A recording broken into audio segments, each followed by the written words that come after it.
Dios umeze utera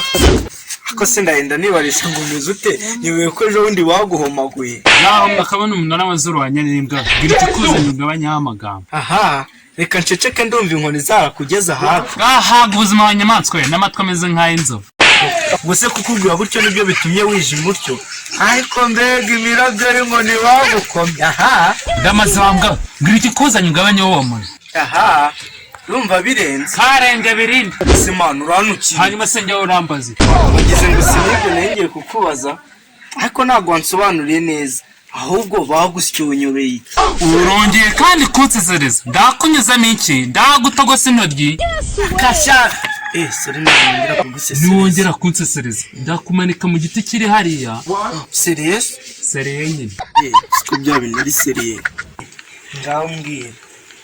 baguhoye iki wahora n'icyo wa munyarwanda dore nibereye mu nzira ndi kugenda nta kibazo nifitiye mbona abantu baraje barankubitagura dore imihini ngo nabibye fonera yewe rekera aho ngaho wahora n'iki nuko uri akagoryi umuntu muzima baramufata nta kintu yakoze bakamutimbagura